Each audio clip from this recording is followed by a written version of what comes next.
আসসালামু আলাইকুম ছোট্ট বন্ধুরা, কি অবস্থা সবার? আজকে আমাদের 4 নাম্বার লেকচার। অনেক দূর চলে আসছি অ্যাসিড ক্ষারের এই অধ্যায় প্রায় শেষের পথে। সো আজকে দেখতে হবে আমাদের কিছু অঙ্ক, অল্প কয়েকটা। তারপরে আলোচনা করতে হবে অনেকক্ষণ ধরে বাফার দ্রবণ নিয়ে। আর তারপরে যাইতে হবে হচ্ছে বাফার দ্রবণের ক্রিয়া কৌশল। সো বাফার দ্রবণের কথা আগে যেটা বলছিলাম, এটা নিয়ে কেন জানি খুব ভয় কাজ করে বর্তমান সিলেবাসের পোলাপাইনের মধ্যে, তোমাদের মধ্যে। বাট জিনিসটা খুবই সহজ, খুবই মজার। আচ্ছা চলেন, এই অঙ্কটা আপনাদেরকে করতে দিয়েছিলাম। অ্যামোনিয়াম আয়নের বিয়োজন ধ্রুবকের মান দেওয়া আছে, এখন চাইছে হচ্ছে অ্যামোনিয়ার বিয়োজন ধ্রুবক কত। এখন অঙ্কটা কি কেউ পারছো? জি ভাইয়া। কি করছো বলো? অনুবন্ধী অম্লক্ষারের কনসেপ্ট দিয়ে। এইটা যদি ধরতে না পারো তোমাদের বিয়ে শাদী দিয়ে দেওয়া উচিত। অ্যামোনিয়াম আয়নের সাথে অ্যামোনিয়ার কি সম্পর্ক, এইটা খুঁজে বের করতে হবে। এখন অ্যামোনিয়াম আয়ন আর অ্যামোনিয়া পরস্পর কি বলেন তো? অনুবন্ধী যুগল না? হ্যাঁ। কারণটা হচ্ছে অ্যামোনিয়া একটা ক্ষার, আমরা জানতাম। অ্যামোনিয়া যখন প্রোটন গ্রহণ করে সে পরিণত হয় কিসে বলো তো? অ্যামোনিয়াম আয়নে। আবার অ্যামোনিয়াম আয়ন যখন প্রোটন ছেড়ে দেয় তখন সে পরিণত হয় অ্যামোনিয়াতে। তার মানে হচ্ছে অ্যামোনিয়াটা হচ্ছে আমাদের ক্ষার, আর এইটাকে বলে কি? তার অনুবন্ধী অম্ল। অম্ল। এখন এইটাকে যদি আবার অম্ল বিবেচনা করো তাহলে এইটা হয়ে যাবে হচ্ছে অনুবন্ধী ক্ষার। এই কারণে বলে এই দুইটা পরস্পরের অনুবন্ধী যুগল। এখন অনুবন্ধী যুগলের জন্য আমরা একটা সূত্র শিখছিলাম, মনে আছে আপনাদের? অনুবন্ধী যুগলের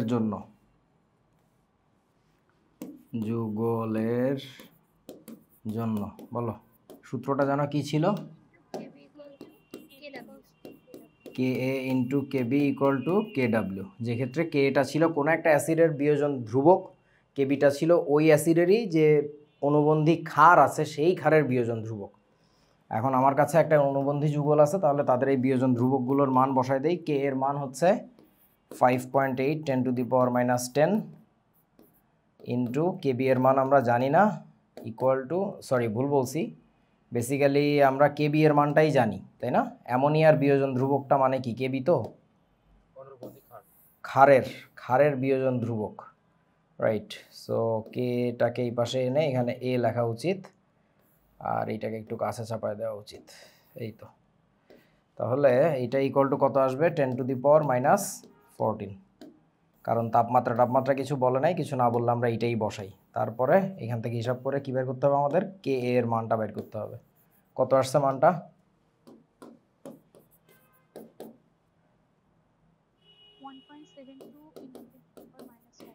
10⁻5। এইটাই আনসার। এই তো, আপনারা বুঝেছেন আমার কথা? অঙ্কটা একাডেমিক লেভেলের না, বাট এখন যেহেতু দেশ উল্টায় পাল্টায় গেছে, স্যাররা প্রশ্ন করতে গেলে সৃজনশীল প্রশ্ন, সৃজনশীলতার কিছু খুঁজে পায় না, করে কি ওই অ্যাডমিশন টেস্টের অঙ্ক টঙ্ক খুঁজে বের করে এগুলো বসায় দেয়। সো এই জন্য এই অঙ্ক তোমাদের একাডেমিকেও চলে আসতে পারে। সো এই জন্য শিখে রাখো আর কি, যে কোনো সময়। কনসেপ্ট তো কনসেপ্ট, একাডেমিক হোক আর অ্যাডমিশন হোক। 200 সিসি 0.1 এম সালফিউরিক অ্যাসিড দ্রবণকে 100 ভাগ লঘুকরণ করা হলে ওই দ্রবণের পিএইচ এর মান কত হবে? বলেন তো এটা কেমনে করা যায়?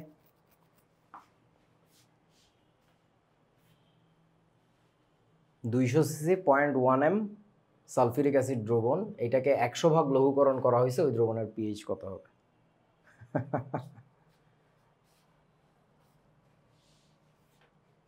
কি করা লাগবে বলেন?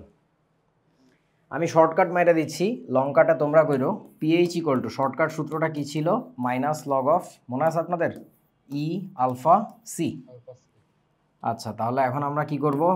মাইনাস লগ অফ তুল্য সংখ্যা কত? 2। আলফা কত? যেহেতু বলে নাই কিছু, আর সবল অ্যাসিড আমরা জানি সালফিউরিক অ্যাসিড, সো 100% বিয়োজিত হবে 1। সি মানে দ্রবণের ঘনমাত্রা। বর্তমানে কিন্তু দ্রবণের ঘনমাত্রা হচ্ছে 0.1 এম। এখানে কিন্তু 0.1 বসাইলে হবে না। 0.1 ভাগ কত বলো তো?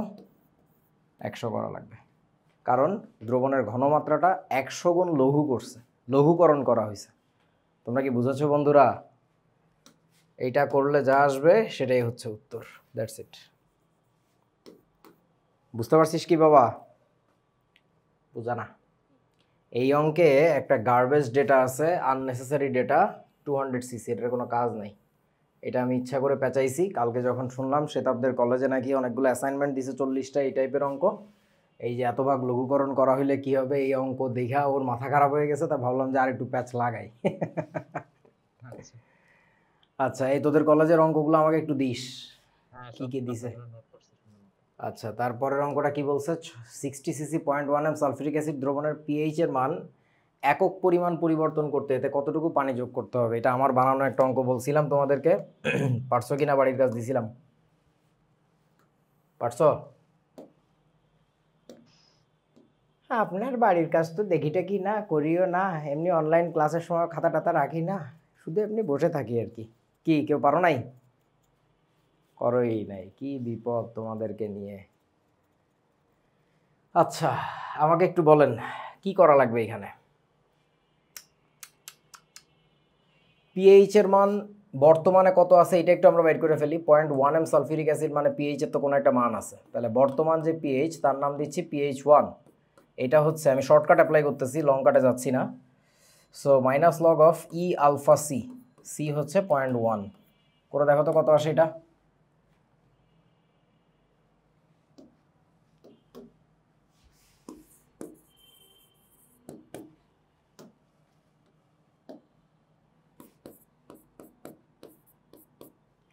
এ বাবা, ক্যালকুলেটরে এইটুকু টিপ দিতে কত সময় লাগে? 0.698। আচ্ছা, এবার বলো PH2টা কত হবে। PH1-এর সাথে বলো দেখি বুঝে শুনে, এক একক পরিবর্তন করতে বলছে, তার মানে এর সাথে তো এক একক যোগও হইতে পারে, আবার এক একক কি হইতে পারে, বিয়োগও হইতে পারে। বলেন তাহলে কি হবে এখানে, আসলে কোনটা ধরবো, নাকি দুইটা আনসার আসবে এখানে? দুইটা অ্যান্সারই আসবে। দুইটা আনসার আসবে না? বুঝতে পারছিস তো, এক একক পরিবর্তন করতে বলছে, পরিবর্তন করার মানে তো যোগও হইতে পারে বিয়োগও হইতে পারে। আচ্ছা, এবার একটু তোমাদের সামনে থাকলে আমি মাথার উপরে বাড়ি দিতাম। এখানে স্পষ্ট করে কি বলছে, কতটুকু পানি যোগ করতে হবে। পানি যদি যোগ করো তার মানে দ্রবণটা হবে লঘু। অ্যাসিডের দ্রবণ যত লঘু হইতে থাকবে তার পিএইচ এর মান কি হইতে থাকবে, কমতে থাকবে না বাড়তে থাকবে বলো তো? বাড়তে থাকবে। বাড়তে থাকার মানে হচ্ছে এখানে তো বিয়োগ হওয়ার কোনো চান্সই নাই। কিছু মনে হয় বোঝো নাই। এই অশিক্ষিতরা বুঝছিস কিনা বল রে বাবা, পানি যোগ করতে হবে না। পানি যোগ করতে হওয়ার মানে কি, মানে হচ্ছে লঘু, দ্রবণটা লঘু হয়ে যাবে, পাতলা হয়ে যাবে। তো দ্রবণে অ্যাসিডের ঘনমাত্রা যত বাড়ে পিএইচ এর মান তত কমে। এখানে তো পানি যোগ করে তো আমি দ্রবণটাকে লঘু করে ফেলছি, তাহলে পিএইচ এর মান বাড়বে। তাহলে নতুন যে পিএইচ হবে সেটা আগের পিএইচ হচ্ছে এক ঘর বেশি হবে। তাহলে এখন বলেন তো নতুন PH2 মানে নতুন যে PH2টা কত হবে? 1.698 না? আগেরটার সাথে এক যোগ করে দিছি, তো যেহেতু যোগ করে দিলাম এইবার বাইর করতে হবে কি আমাকে বলেন তো, এইচ গাছে আনার ভাঙা। ওই দ্রবণে কিসের ঘনমাত্রা না, কতটুকু পানি যোগ করতে হবে এটা বের করতে হবে। তাহলে নতুন যে দ্রবণটা দাঁড়াইছে আমাদের, সেই নতুন দ্রবণের ক্ষেত্রে আমরা কি লিখতে পারবো এবার, PH2 equal to minus log of, যদি শর্টকাট দিয়ে করো তাহলে এরকম 2 ইন্টু 1 ইন্টু সি, নতুন যে ঘনমাত্রা এটার নাম দিলাম C2। এখান থেকে তুমি বাইর করবো হচ্ছে C2টা। C2 এর মানটা কত আসে দেখো তো,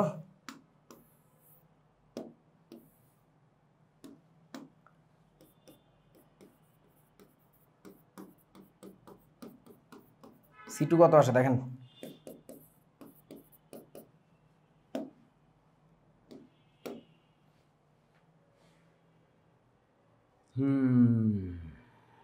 আমি ক্যালকুলেটর যে নিয়ে আসি মনে হয়, এইটুকু করতে তোরা যে ঘুমটা ঘুমাইতেছস।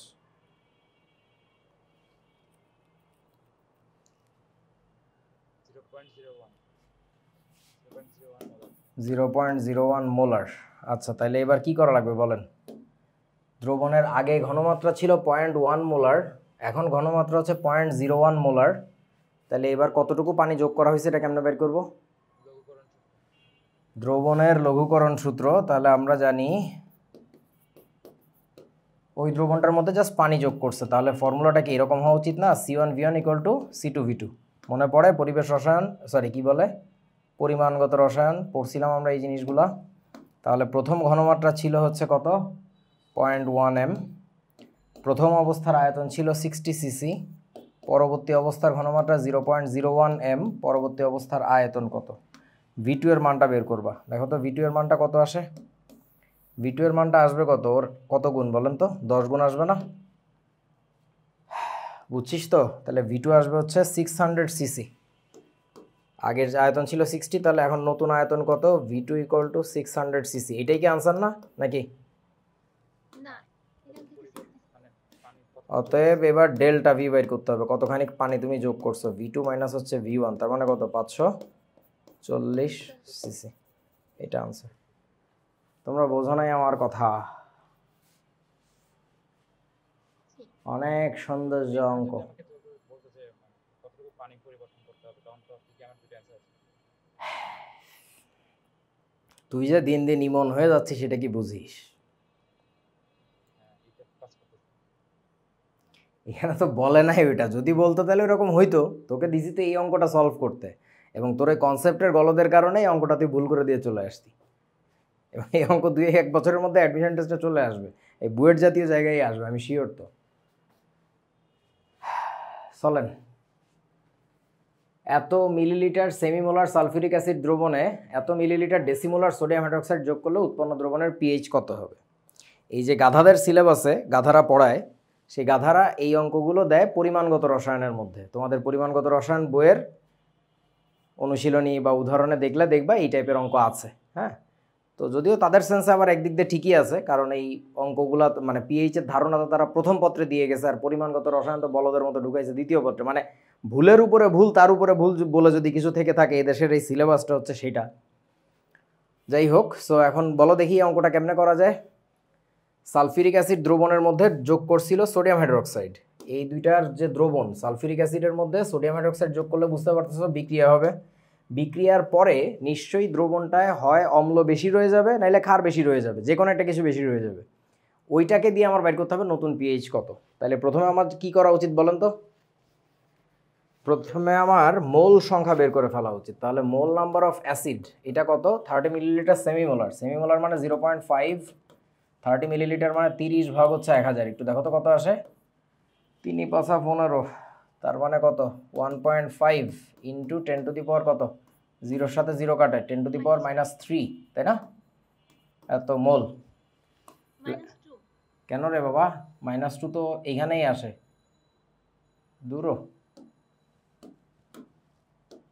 হইল। এবার বলো NB কত। NB মানে বেজের মোল নাম্বার কত, ডেসিমোলার মানে 0.1, 20/1000 করলে কত আসবে, 2 × 10⁻⁻0, 0 কাটে, 2টা 3টা, তাহলে এত মোল। ঠিক আছে। আচ্ছা, এখন ঘটনা হচ্ছে অ্যাসিড আর ক্ষারের মোল নাম্বার বের করে ফেলছি, এবার আমাদের বিক্রিয়া লেখা উচিত। তাহলে সালফিউরিক অ্যাসিডের সাথে বিক্রিয়া হবে সোডিয়াম হাইড্রোক্সাইডের। বিক্রিয়া করলাম, Na2SO4 যোগ হচ্ছে পানি, 2টা, তাহলে এখানে একটা 2। এবার ভাবো তো এখানে একটা ঘটনা ঘটতেছে, সেই ঘটনাটা কি বলতে পারবেন কেউ? বলতে পারবেন? এখন একটা জিনিস চিন্তা করা লাগবে, বলেন তো কি? Limiting agent. যে কোনো একজন শেষ হয়ে যাবে। এখন ভাবো লিমিটিং এজেন্ট এখানে কে, সালফিউরিক অ্যাসিড নাকি সোডিয়াম হাইড্রোক্সাইড? হ্যাঁ,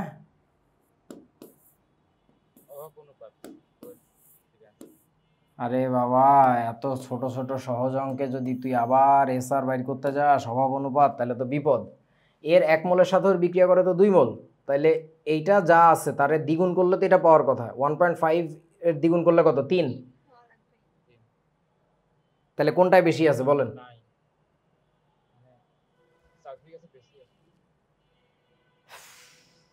শুধু এখানে 3 দেখলে তো হবে না, 10⁻⁴ দেখবি না? আচ্ছা, বেশি যদি সালফিউরিক অ্যাসিড থাকে তাহলে এখন কি হবে আমাদের? আমাদের লেখা উচিত যেটা, সেটা হচ্ছে, আচ্ছা এভাবে থাকুক, সমস্যা নেই। তাহলে এইটা থেকে চলে যাবে কত বলো তো, এটা থেকে বিয়োগ হবে কত, সোডিয়াম হাইড্রোক্সাইডটা কথাই কয় না এরা। কি হয়েছে তো গো বাবা আজকে সবার কি মানে কিছু একটা হয়েছে নাকি? এখন এইটা থেকে বিয়োগ হচ্ছে কত বলেন তো? এটা থেকে তো পুরোটাই চলে যাবে, ঠিক আছে তো? আচ্ছা এখন এইটা থেকে পুরাটা চলে গেল বুঝলাম, এই পুরাটা চলে গেলে এইখান থেকে যাবে কত বলেন দেখি? ওইটাই নাকি? এইটা যেটা আছে এটার অর্ধেক যাবে, কিন্তু এটা আপনারা বুঝছেন কিনা একটু ভেবে বলেন, কারণ এটা 2 মোল গেলে এটার কিন্তু 1 মোল যায়, ঠিক আছে? আমার লেখা একটু কাছাকাছি হয়ে যাচ্ছে, এগুলো কাছাকাছি লেখা ঠিক না। তাহলে বলেন এবার এখানে উৎপন্ন হবে কত? এখানে উৎপন্ন হবে কত? এইটা না, আর এইখানে তৈরি হবে এটার আবার দ্বিগুণ। বন্ধুরা বুঝেছো? আচ্ছা এখন আমার কনসার্ন কোনটা নিয়ে? আমার কনসার্ন হচ্ছে বলেন তো এই রিমেইনিং অ্যামাউন্ট নিয়ে, এই যে রিমেইনিং যে ইয়াটা আছে সালফিউরিক অ্যাসিড, এটা নিয়ে। তাহলে এখন বলো এই কথাগুলো বাংলায় সুন্দর করে লিখো, আমি আর লিখতেছি না আর কি, ঠিক আছে? আচ্ছা তাহলে বলো অ্যাসিড ক্ষারের বিক্রিয়ার পর, তাহলে লিখবা এ এবং বি এর বিক্রিয়ার পর দ্রবণে বলেন তো কোনটা অবশিষ্ট থাকে? H2SO4 এর কতটুকু? ওইটা বিয়োগ করে দেখতো বাবা কত থাকে। 0.014 এত ইকুয়াল টু 0.014 এত মোল অবশিষ্ট থাকে। আচ্ছা তাহলে এবার কি লিখবো? অতএব বলেন কি করা লাগবে এবার?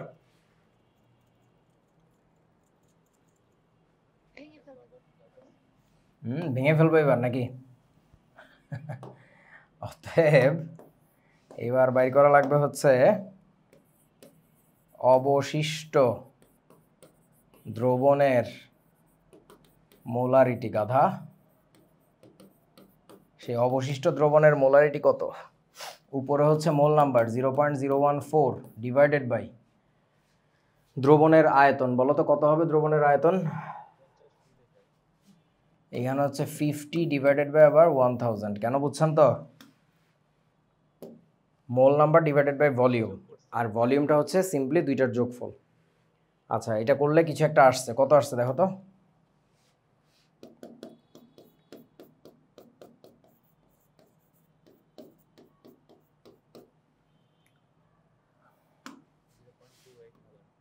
এটা আসে হচ্ছে 0.28 মোলার।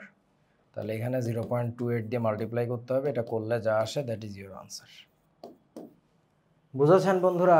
এই অঙ্কগুলো হচ্ছে এরকম, সিম্পলি অ্যাসিড আর ক্ষারের বিক্রিয়া করবা মোল নাম্বারের রেসপেক্টে। করার পরে কি করতে হবে আমাদের? কোনো একটা দেখবা শর্ট পড়ে গেছে, আর একটা অবশিষ্ট আছে, যেটা অবশিষ্ট থাকবে ওই মোল সংখ্যা ধরে ওই পুরো সিস্টেমটার মোলারিটি বের করতে হবে। মোলারিটি বের করে তারপরে এইভাবে করতে হবে পিএইচ। সবাই বুঝতে পারছিস তো? বাবা পদ্ম, পদ্ম বোঝা নাই, আরও যে কত পদ্ম, গোবরে পদ্ম, কত কিছু আছে। ইবনাথ, কেউ কথা বলে না, কি সমস্যা? আরিয়ান নাকি কে, এটা কি নাম? খুব বুঝছি ভাইয়া, খুব বুঝছি। চলেন এবার বাফার দ্রবণ। আর কিছু এনজয় না করেন, এই বস্তুটা একটু এনজয় করার চেষ্টা করেন আর কি। সো বাফার দ্রবণ কি জিনিস? আগে হচ্ছে কথা, বাফার শব্দটা আমাদের কাছে ইন্টারমিডিয়েটে উঠে শিখতে হইলেও ইউরোপিয়ান বা ওয়েস্টার্ন কান্ট্রির পোলাবেনরা বাফার শব্দটা অনেক ছোটোবেলা থেকে শুনে থাকে। বাফার মানে সাম সর্ট অফ নিউট্রাল। এই যেমন ধরো তোমার কি বলে, ভারত আর চায়না সারাদিন মারামারি করে, মাঝখানে নেপাল চুপচাপ বসে থাকে, ও এদিকেও যায় না ওদিকের পক্ষেও কথা কয় না, কোনো কিছু না, এটাকে বলে বাফার স্টেট। ভুটানের অবস্থা অনেকটা একই রকম, কিছুটা যদিও ভারত ঘেঁষা, যাই হোক। সেকেন্ড ওয়ার্ল্ড ওয়ারের সময় এরকম বাফার স্টেট কোনটা ছিল গুগল করে শিখতে পারো, হিস্ট্রি খুব মজার জিনিস।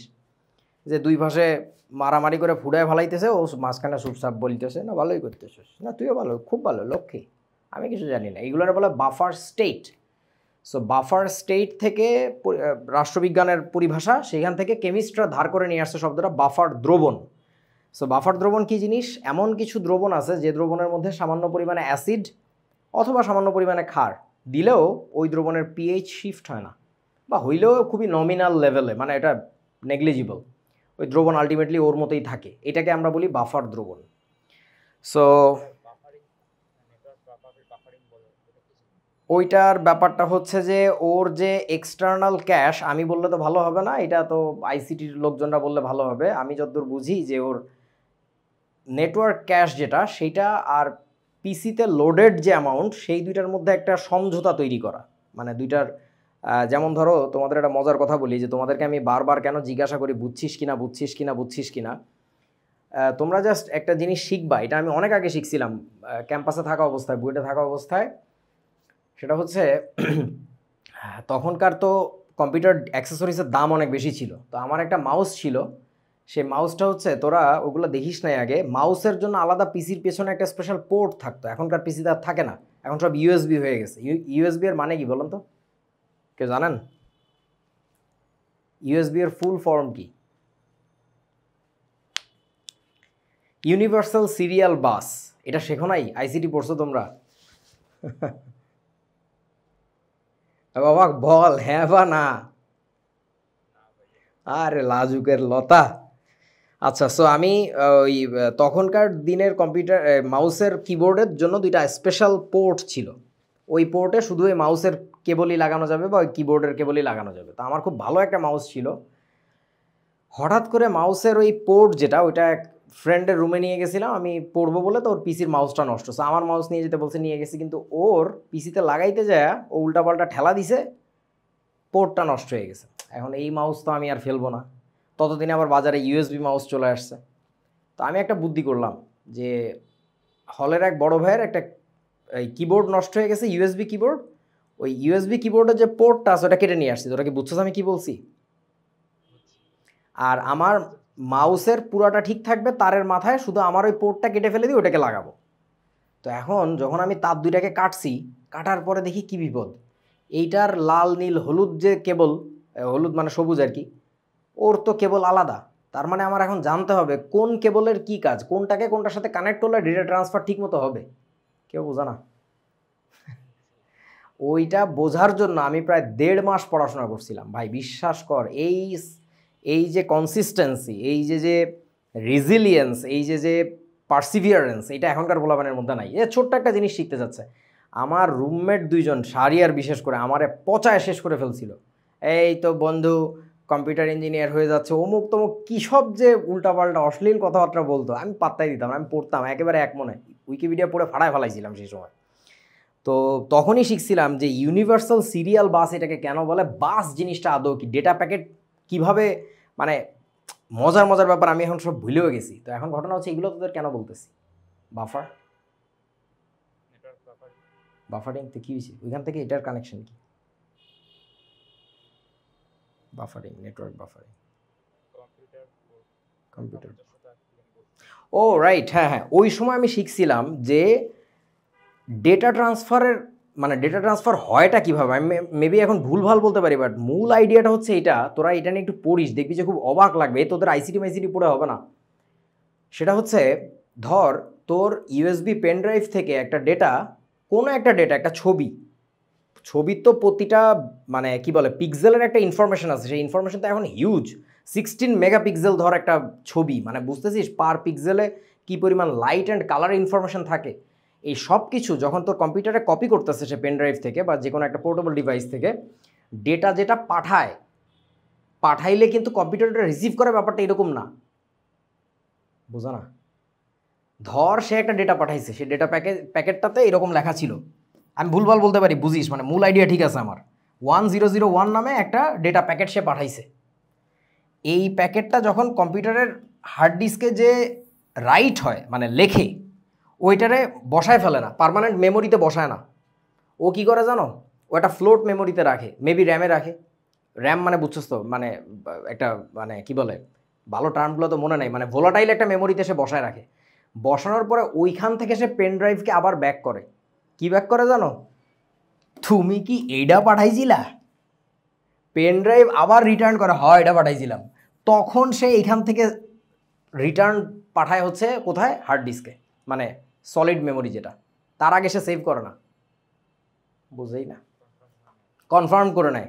এই যে কনফার্মেশনটা, এই কনফার্মেশন শুধুমাত্র ডেটা কপিংয়ের ক্ষেত্রে কাজে লাগে তা না, এই সেম কাজ তোমার আমার এই যে মোবাইল ফোন করতেছে, পার সেকেন্ডে ও কত শত যে পালস পাঠায়, আমি বলতে পারবো না, ইলেকট্রিক্যাল ইঞ্জিনিয়াররা জানে বা নেটওয়ার্ক ইঞ্জিনিয়াররা জানে। প্রতি সেকেন্ডে সে নেটওয়ার্ক টাওয়ারের সাথে যোগাযোগ রাখে, এই আমার কি কল আসছে, আমার কি SMS আসছে, আমার কি কোনো ঘোড়ার ডিম আসছে, আমার কি কেউ খুঁজতেছে, আমি কি কাউকে খুঁজতেছি, কন্টিনিউয়াস সে পাঠাইতে থাকে। সো এখন ব্যাপারটা বোঝো যে ওইখান থেকে যদি রেসপন্স, ইভেন তোরা জানিস এটা ট্রাভেলিংয়ের সময় মোবাইলে চার্জ তাড়াতাড়ি কেন খরচ হয়?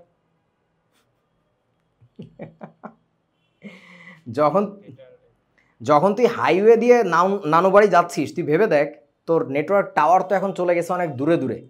সো ও আগে যত দ্রুত আনসার পাচ্ছিল ও এখন কিন্তু পাচ্ছে না। তাহলে ওকে কি করতে হচ্ছে বলেন তো? এখন আরও অনেক বেশি পাওয়ারফুল ডেটা প্যাক পাঠাইতে হচ্ছে এবং আরও দ্রুততার সাথে পাঠাইতে হচ্ছে, কারণ ও তো রিসিভ করার আগে যে অভ্যেস, ও তো জানে যে ধরো এত মিলি সেকেন্ডের মধ্যে আমার রিপ্লাই আসে, এখন তো আসতেছে না। তো তার মানে ও মনে করে যে ওর ডেটা প্যাকিংয়ের সেন্ডিংয়ে মনে হয় পাওয়ার ইনাফ না, ও আরও বেশি পাওয়ারফুল ডেটা পাঠাইতে থাকে। বোঝা না আমার কথা? এভরিথিং ওয়ার্কস বেসড আপন রিভার্সিবল ইকুইলিব্রিয়াম, মানে বোথ ওয়ে।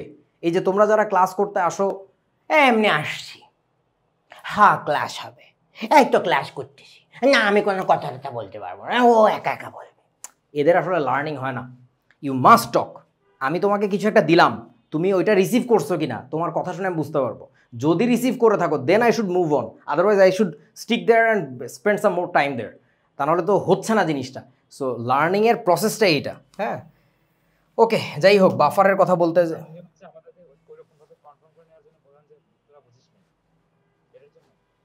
এইটা তো আমি ওই চিন্তা করে বলি না, এটা একটা কমন সেন্স।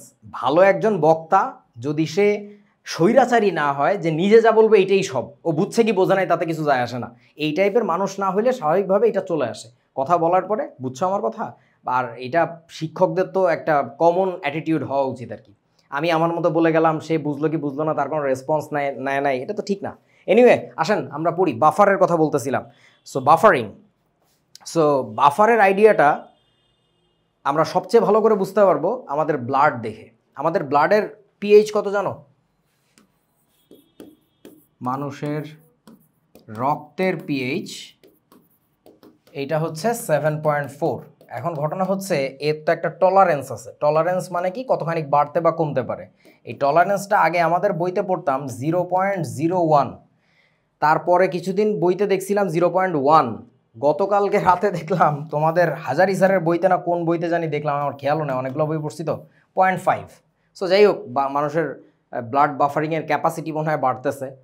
তো পিএইচের মান সবার যে 7.4 হবে তা না, বেটা বেটি কম বয়স বেশি বয়সের উপর ডিপেন্ড করে, বিভিন্ন রকম হবে, বাট রাফলি হচ্ছে এরকম। এখন তার যে টলারেন্স মানে কি কতখানি বাড়তে বা কমতে পারে, সেটা হচ্ছে 0.5 তোমাদের বর্তমান বইয়ের ডেটা অনুযায়ী। তার মানে হচ্ছে তোমার ব্লাডের পিএইচ যদি কখনো 7.9 হয়ে যায়, 0.5 বেড়ে, তোমার মৃত্যুর কাছাকাছি চলে যাবা। ব্লাডের পিএইচ কমে যদি 0.5 এ পাশে, অর্থাৎ কত আসে 6.9-এর মতো, তাইলেও তুমি তোমার বাসায় আমার মিলাদ খাওয়ার ব্যবস্থা হয়ে যাবে। তো বোঝো, তুমি আমি কি খাবার খাওয়ার সময় বাইছা খাই, খুইটা খাই যে এইটা খাওয়া যাবে না, ওইটা তো বেশি অম্লীয়, ওইটা তো বেশি ক্ষারীয়, এরকম ঘোটাঘুটি বাছাবাছি করি আমরা, নাকি ফাইসি ওইটা খাই ফেল? চাইনিজরা কি করে? চাইনিজদের খাওয়ার ফিলসফি জানো না মনে হয়? If anything moves you can eat that. মানে বুঝো, যা কিছু নড়ে, মানে কি একটা তেলা পোকা এটাও তো নড়ে, একটা টিকটিক এটাও নড়ে, একটা সাপ ব্যাং কুত্তা বিলাই যা আছে কাটি খাই ফেল। সো এইটা হচ্ছে তাদের ফিলসফি। তো কোনটা অ্যাসিডিক কোনটা বেসিক দে ডোন্ট কেয়ার, ব্যাপারটা এরকম। মানুষ যেহেতু সর্বভুক প্রাণী, আমরা অম্লীয় খাবারও খাচ্ছি, গরমকালে তুমি লেবুর রস খাইতেছো জগের পরে জগ, আবার তুমি ঢেঁড়স ভাজি করলে আম্মু তাও খাইয়া দিতেছো, ঢেঁড়স ভাজি প্রচণ্ড ক্ষারীয় একটা খাবার। তো ব্যাপারটা হচ্ছে এরকম যে মানুষের রক্তের পিএইচ যদি এত সেন্সিটিভ একটা ইস্যু হয়, আমি ইচ্ছা মতো অ্যাসিড বা ক্ষারীয় খাবার খাচ্ছি, আমার কেন পিএইচ চেঞ্জ হচ্ছে না? তার আনসারটা খুঁজতে যায় বিজ্ঞানীরা খুঁজে পাইলো ব্লাডের রক্তের মধ্যে পিএইচ বাফারিং হয়, অর্থাৎ আমাদের রক্ত একটা বাফার দ্রবণ, যে দ্রবণের মধ্যে সামান্য অ্যাসিড বা ক্ষার দিলেও তার পিএইচ চেঞ্জ হয় না, বা মানে উল্লেখযোগ্য পরিমাণে চেঞ্জ হয় না। নর্মাল দ্রবণের মধ্যে অ্যাসিড বা ক্ষার ঢালে যে পরিমাণে চেঞ্জ হওয়ার কথা এটা তা হয় না। বুঝছো বন্ধুরা? আচ্ছা, সো এই হচ্ছে বাফার দ্রবণের মূল আইডিয়া। এখন এই বাফার শব্দটা তুমি যদি, আমরা যখন ইঞ্জিনিয়ারিং পড়ছি তখন আমরা বাফার শব্দটা শুনছি। আমার পিছনে একটা স্পেশাল রেলগাড়ি দাঁড়ানো, এটা বেসিক্যালি রেলের একটা ইঞ্জিন, এটা দিয়ে লাইন চেক করে। সো এটা আমি একটা স্টেশনে পাইছিলাম, টুক করে ছবি তুলে রাখছিলাম কিছুদিন আগেই। তো এইখানে তোমরা একটা জিনিস দেখতে পাচ্ছ কিনা জানি না, এই বস্তুটা দেখতে পাচ্ছ, বুঝতে পারতেছো এটা কি? দেখছো এটা দুইটা বগির মাঝখানে থাকে এরকম পায়ের মতো দুইটা জিনিস, বোঝা যাচ্ছে? যাচ্ছে না মনে হয়। আচ্ছা আমি একটু দেখি এটাকে বড় করা যায় কিনা। এটা কি বড় করা যাবে? না, এটা তো বড় করা যায় না, একটু চেষ্টা করি, দাঁড়াও। এটা এই যে আনলক, ঠিক আছে। এইবার দেখো, এই যে দেখো, দেখছো এরকম বস্তু দেখো নাই দুই বগির মাঝখানে? হ্যাঁ। সো এখন ঘটনা হচ্ছে এই বস্তুটাকে যদি আমি আর একটু ক্লোজ ভিউতে দেখাই তাহলে ব্যাপারটা এরকম আসবে। এই যে দেখো, আরও কাছে থেকে ছবি তোলা। আমি জানি আমার বন্ধুরা এগুলো বুঝবে না, তাই বন্ধুদের জন্য ভালো করে ছবি তুলে নিয়ে আসছি। এই যে দেখো, এবং এখন আরও ভালো বোঝা যাচ্ছে এখানে আসলে এই বাইরের যেটা, এটা একটা সিলিন্ডার, এইটা একটা সিলিন্ডার, এই যে একটা সিলিন্ডার দেখা যাচ্ছে। আচ্ছা, তার ভিতরে কিন্তু আর একটা সলিড সিলিন্ড্রিক্যাল জিনিস আছে, মানে বাইরেটা হচ্ছে হলো আর ভিতরটা হচ্ছে সলিড। আর এই মাথায় তো একটা প্লেট দেওয়া, জাস্ট পৃষ্ঠতলের ক্ষেত্রফল বাড়াইছে আর কিছু না, চাপ কমানোর জন্য আর কি। বল ঠিক থাকবে বাট চাপ বাড়বে, চাপ কমে যাবে। এখন এর মাঝখানে না এইখানে একটা বস্তু আছে যেটা তোমরা দেখতে পাচ্ছ না, সেই বস্তুটা আমি একটু আঁকার চেষ্টা করি। এর ভিতরে এরকম কয়েল করা স্প্রিং আছে, সেই স্প্রিংটার একটা বিশেষ নাম আছে। আমরা মেকানিক্যাল যখন পড়ছি তখন আমরা এই জিনিসটার নাম দেখছি। এটাকে কি বলে জানো? এইটাকে বলে হইতেছে বাফার স্প্রিং।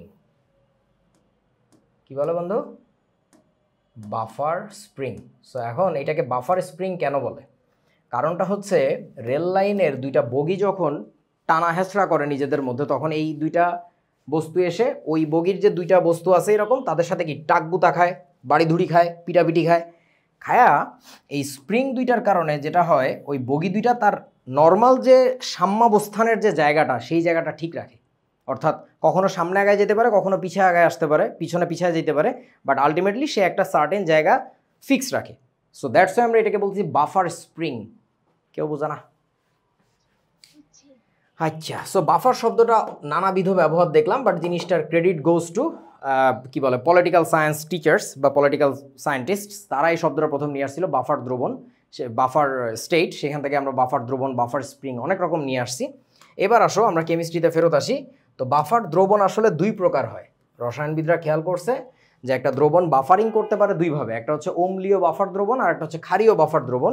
এবং আমার খুব খারাপ লাগছে যে তোমাদের বইতে একটা বিশেষ ইনফরমেশন দেখে তারা বলছে যে পিএইচ এর মান কত হবে তার উপরে ডিপেন্ড করে বাফার দ্রবণ দুই প্রকার। এটা একটা কমপ্লিটলি রং আইডিয়া। আসলে পিএইচ এর মানের উপরে বাফারের ক্যাটাগরি ডিপেন্ড করে না, ডিপেন্ড করে তার কলা কৌশলের উপর, মেকানিজমের উপরে, the way it works. So মেকানিজমের উপর ডিপেন্ড করে আসলে দুই প্রকার, একটা হচ্ছে অম্লীয় বাফার, একটা হচ্ছে ক্ষারীয় বাফার। তো অম্লীয় বাফারের যে কৌশল সেটা বোঝার আগে একটু বুঝতে হবে যে অম্লীয় বাফারের কনস্টিটিউয়েন্ট কী, মানে কী কী দিয়ে তৈরি হয়। সেটা হচ্ছে কোনো একটা দুর্বল অম্ল নিতে হবে, দুর্বল অ্যাসিড, তার সাথে থাকবে হচ্ছে ওই অম্লের লবণ। অনেকে বলে দুর্বল অম্লের সবল লবণ, সবল লবণ বলে কিছু নাই, দুর্বল অম্লের লবণ। এখন দুর্বল অম্লের লবণ মানে কি? ওই অ্যাসিডের সাথে কোনো একটা ক্ষারের বিক্রিয়া দিবা, ওই অ্যাসিডের সাথে ক্ষারের বিক্রিয়ার ফলে যে লবণ হয় তারই বলে। আচ্ছা তোরা আমাকে একটু বলতো, সোডিয়াম ক্লোরাইডটা কার লবণ? বলেন আমাকে, সোডিয়াম ক্লোরাইডটা কার লবণ? এটা কার কার বিক্রিয়ায় তৈরি হয়েছে? সোডিয়াম হাইড্রোক্সাইড এবং HCl এর। তার মানে এই সোডিয়াম ক্লোরাইডটাকে আমরা বলবো হচ্ছে সোডিয়াম হাইড্রোক্সাইড এবং HCl এর লবণ। তুমি যদি আলাদা করে বলো সোডিয়াম হাইড্রোক্সাইডের লবণ তাও হবে, HCl এর লবণ বললেও হবে, বাট আমরা বুঝে নিব আর কি। ঠিক আছে, বুঝতে পারছিস তো? এখন ঘটনা হইতেছে, তাহলে এবার আমাকে একটু বলো তো ওই ক্ষারীয় বাফার তৈরি করার সিস্টেম কি হবে?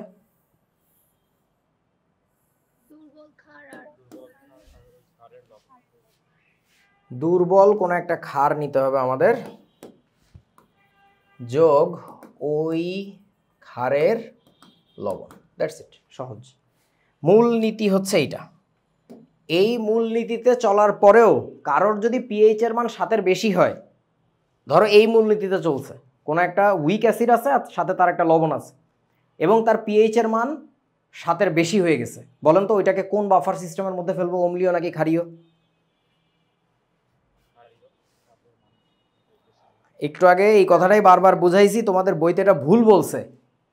পিএইচ এর মান দেখে বাফার কোন বাফার এটা ডিসাইডেড হয় না, এটা মেকানিজমের উপর ডিপেন্ড করে। মেকানিজম হচ্ছে এইটা, আমি বারবার হাত দিয়ে দেখাইছি, এটা দুর্বল একটা অ্যাসিড সাথে তারই লবণ, এই মেকানিজম বুঝোস নাই কি রে গাধা কিছু? এই মেকানিজমে থাকলে তার পিএইচ জাহান নামে চলে যাক, তাকে অম্লীয় বাফার বলে। নিয়ম হচ্ছে এটা, তোমাদের বইতে কি বলছে আই ডোন্ট নো। আচ্ছা আমরা একটু উদাহরণ দেখি। ধরো তোমার কাছে ছিল হচ্ছে একটা দুর্বল অ্যাসিড, তোমাদের বইয়ের বিখ্যাত উদাহরণ CH3COOH, আর হচ্ছে CH3CONA, এই একটা অ্যাসিড আর এটা তার লবণ। তাহলে এটা একটা বাফার সিস্টেম হয়ে গেছে নাকি হয় নাই বলেন? এইটা একটা বাফার সিস্টেম হয়েছে। আচ্ছা তারপরে ধরো আমি যদি বলি হাইড্রোজেন সায়ানাইড, এটা একটা দুর্বল অ্যাসিড, সাথে তাহলে কি থাকবে, সোডিয়াম সায়ানাইড অথবা পটাশিয়াম সায়ানাইড, তোমার ইচ্ছা। তাহলে এটা একটা বাফার সিস্টেম হয়েছে। আচ্ছা আমাকে বলো, যদি তোমার হাইড্রোজেন সায়ানাইডের সাথে পটাশিয়াম সায়ানাইড থাকে, এটা কি বাফার হয়েছে নাকি হয় নাই? বলো। হয়েছে তো। আচ্ছা তারপরে একটা ক্ষারীয় বাফারের কথা বলি। ধরো অ্যামোনিয়াম হাইড্রোক্সাইড, সাথে তাহলে তার একটা লবণ লাগবে, তার লবণ ধরো অ্যামোনিয়াম ক্লোরাইড, এই দুইটার মিশ্রণ একটা বাফার সিস্টেম হিসেবে কাজ করবে, এটাকে বলে ক্ষারীয় বাফার। দেখো আমি তার পিএইচও বের করতে যাচ্ছি না, তার পিএইচ বের করার কোনো দরকার নেই। আচ্ছা তারপরে আমাকে একটু বলো, তাহলে HCl এর সাথে যদি আমি সোডিয়াম ক্লোরাইড মিশাই, তাহলে এটা একটা বাফার সিস্টেম হবে, ঠিক আছে? না, HCl তো সবল। আচ্ছা এই জিনিসগুলো এমসিকিউতে আসে, যে নিচের কোনটি বাফার নিচের কোনটি বাফার না, সেই সব ক্ষেত্রে এইসব অপশন থাকলে এগুলো বাদ দিয়ে দিও আর কি। এরকম আরও অনেক বাফার আছে, বইতেও প্রচুর উদাহরণ দেওয়া আছে, একটু দেখো। ওকে এই স্লাইড আবার দিছে কেন আরে গরু রে। আচ্ছা এরপরে চলো, এটা একটা ভালো জিনিস দিছে তোমাদের, গুহ স্যারের বইতে সম্ভবত দেখলাম, সেখান থেকে কপি করে নিয়ে আসছে, এটা ভালো লাগছে। সো বাফারিং হইতে পারে, মানে বাফার দ্রবণ তৈরি হইতে পারে শুধুমাত্র যেভাবে দেখাইছি ওইভাবে না, আরও কয়েকভাবে তৈরি হইতে পারে। সেটা এই যে 4 প্রকার, 4টাই হয়তো বা তোমরা আলোচনা করবা না, বইতে নাই এত বেশি, বাট আইডিয়াটা সুন্দর আর কি। দুর্বল অ্যাসিড এবং তার লবণের মিশ্র দ্রবণ, এটার উদাহরণ দেখাইছি না একটু আগে। দুর্বল ক্ষার এবং তার লবণের মিশ্র দ্রবণ, এইটাও দেখানো হয়ে গেছে। দুর্বল অ্যাসিড আর দুর্বল ক্ষারের বিক্রিয়া উৎপন্ন লবণের জলীয় দ্রবণ, আইডিয়াটা সুন্দর, ব্যাখ্যা করতেছি না, বইতে নাই, জাস্ট শুনে রাখো। ধরো তোমার কাছে একটা দুর্বল অ্যাসিড ছিল ইথানোইক অ্যাসিড CH3COOH, সো তাইলে ওইটার সাথে তুমি যদি অ্যামোনিয়া আর একটা দুর্বল ক্ষার এটার বিক্রিয়া দাও, তাহলে কি তৈরি হবে বলেন তো? CH3COONH4, এরকম একটা লবণ হবে না, অ্যামোনিয়াম ইথানয়েট। এইটার যে জলীয় দ্রবণ সেইটাও একটা বাফার সিস্টেম হিসেবে কাজ করে, জিনিসটা খুবই সুন্দর। সো এই টাইপের কিছু উদাহরণ আছে বইতে, একটু দেখবা। তাহলে এইটার কোন দ্রবণের কথা বলছি, এটা কিন্তু একা একা থাকলে হবে না, এটার অ্যাকুয়াস সলিউশন থাকা লাগবে, তাহলে এটা বাফার সিস্টেম হিসেবে কাজ করবে। আচ্ছা তারপরে নিচেরটা আরও সুন্দর, বহু ক্ষারকীয় অ্যাসিডের দুটি লবণের মিশ্র দ্রবণ, এটা দাড়ি বেশি পড়ে গেছে। মানে বহু ক্ষারকীয় অ্যাসিড মানে কি, ধরো H3PO4, ধরো H3PO4 একটা বহু ক্ষারকীয় অ্যাসিড, বুঝছস তো, মানে মাল্টিপ্রোটিক অ্যাসিড। ধরো H3PO4, এইটার দুটি লবণের মিশ্র দ্রবণ, দুইটা লবণ মানে হচ্ছে কি, দেখ এটার যদি আমি দুইটা হাইড্রোজেন প্রতিস্থাপন করি, সরি একটা হাইড্রোজেন প্রতিস্থাপন করি প্রথমে, তাহলে এরকম একটা লবণ হবে না, NaH2PO4। তারপরে আর একটা হাইড্রোজেন আমি যদি প্রতিস্থাপন করি, তাহলে আর একটা বস্তু দাঁড়াবে, সেটা হচ্ছে দাঁড়াও কীভাবে দাঁড় করানো যায়, এইটা আসবে দুইটা, তাই না? ও আল্লাহ। আচ্ছা এই যে যে লবণটা হয়েছে, এই দুইটার যে মিশ্রণ, এই মিশ্রণটা একটা বাফার সিস্টেম হিসেবে কাজ করে, এইটা খুবই ইন্টারেস্টিং, এটা আরও বেশি ইন্টারেস্টিং। বলেন তো আমাকে একটু, এই ক্ষেত্রে এখনও পর্যন্ত তোমাদের যদি একটু বুঝ কাজ করে, এই দুইটার মধ্যে একটা রিলেটিভলি অ্যাসিড হিসাবে কাজ করে, বলেন তো কোনটার মধ্যে অ্যাসিডিক চরিত্র বেশি, NaH2PO4 নাকি Na2HPO4, কোনটা?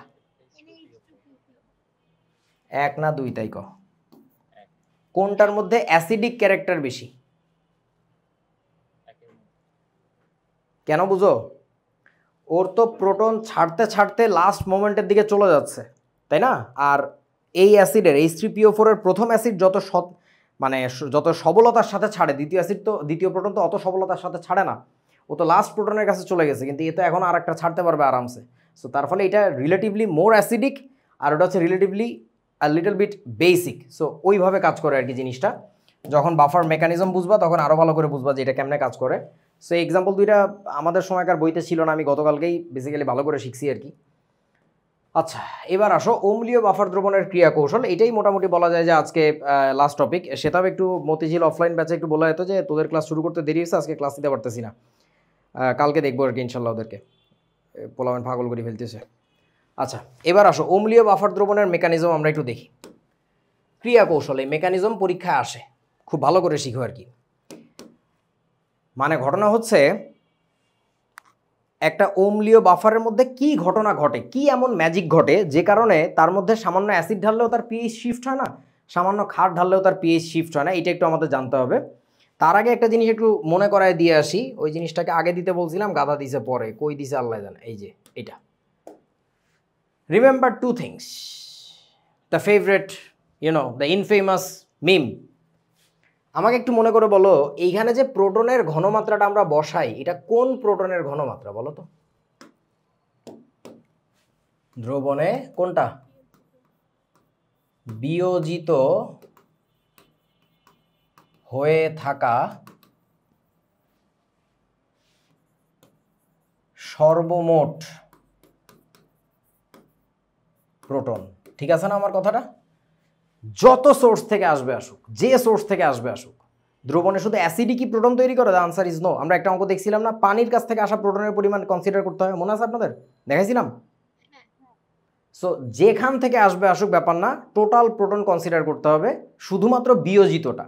কেউ যদি অবিয়োজিত অবস্থায় থাকে সেটাকে কিন্তু দ্রবণের পিএইচ এর মধ্যে কাউন্ট করতে হয় না, ওটা আলটিমেটলি কাউন্ট হয় না, কারণ ও আসলে প্রোটনের মতো কাজ করতেছে না, ও অবিয়োজিত হাইড্রোজেন। ঠিক আছে, সো এটা মনে রাখলে বুঝবো আর কি, আশা করি। এখন আসো, খুব মনোযোগ দাও। অম্লীয় বাফার দ্রবণের ক্রিয়া কৌশল আলোচনা করতেছি। তো কোনো একটা অম্লীয় বাফার দ্রবণ আগে একটু ধরে নিতে হবে আমাদের। ধরে নিচ্ছি সেই সহজটা, CH3COOH ছিল, তার সাথে কি ছিল? CH3COONA।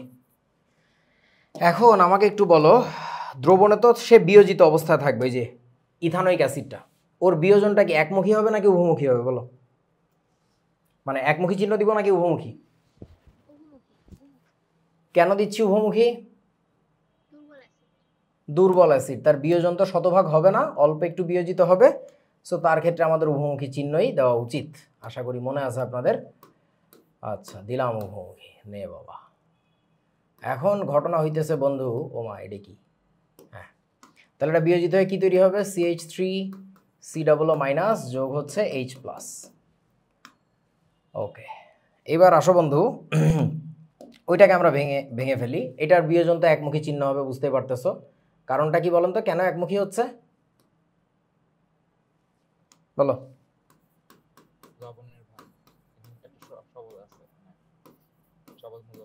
এইখানে আসলে সোডিয়ামের কারণে ভাঙতেছে, ঠিকঠাক। হ্যাঁ, সোডিয়াম তো শতভাগ বিয়োজিত হয়ে যাবে, সোডিয়াম ক্যাটায়ন।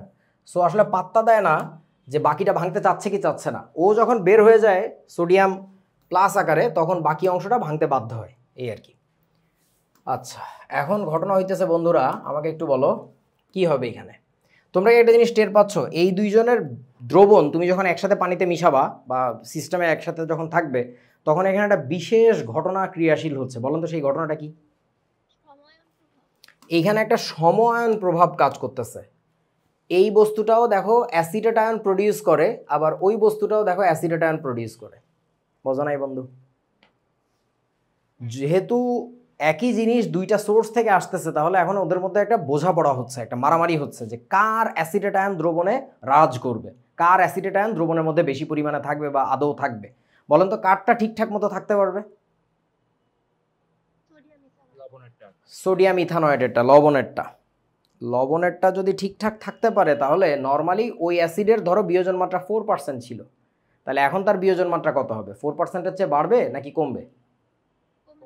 কমে যাবে।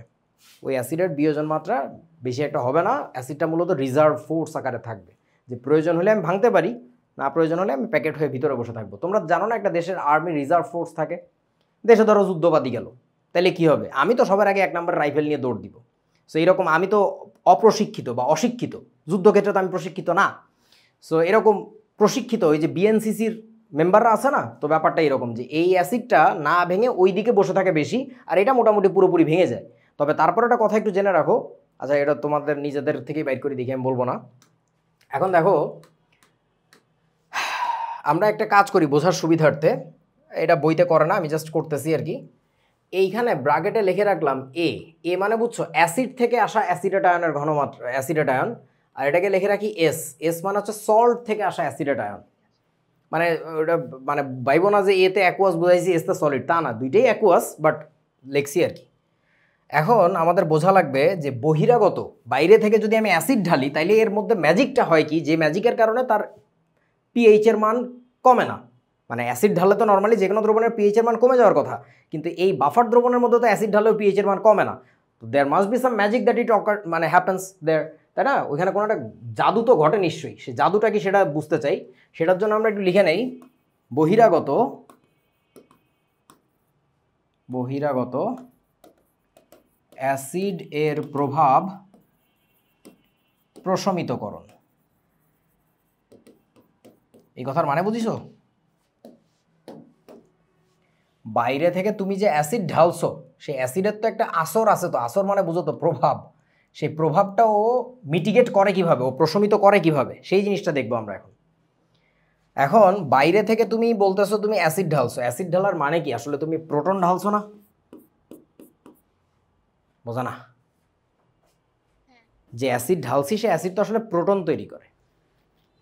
যখন তুমি বাইরে থেকে প্রোটন ঢালো, ওই সিস্টেমের একটা অ্যানায়ন যে তাকে তার সাথে বিক্রিয়া করে ফেলে, ওকে প্রোটন আকারে থাকতে দেয় না, অর্থাৎ বিয়োজিত হইলেই, বিয়োজিত হওয়া মাত্রই তার সাথে একটা অ্যানায়ন মিশে যায়, যুক্ত হয়ে যে ওটাকে প্যাকেট করে ফেলে। প্যাকেট মানে বুঝছো তো, অবিয়োজিত বানায় ফেলে। তাহলে দেখেন তো, আমাকে একটু বলেন এর সাথে যে কে যুক্ত হবে বলো তো, দ্রবণের অ্যানায়ন কে আছে বলো?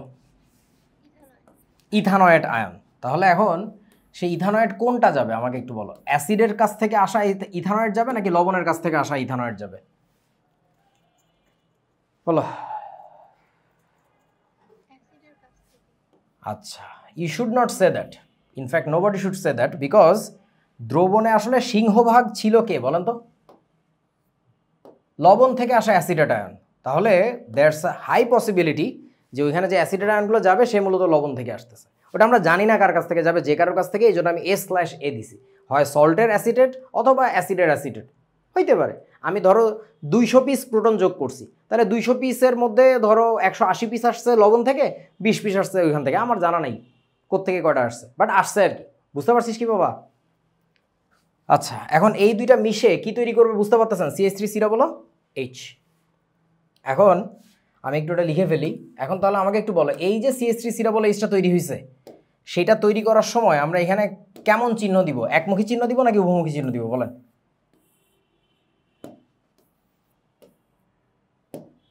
বলেন।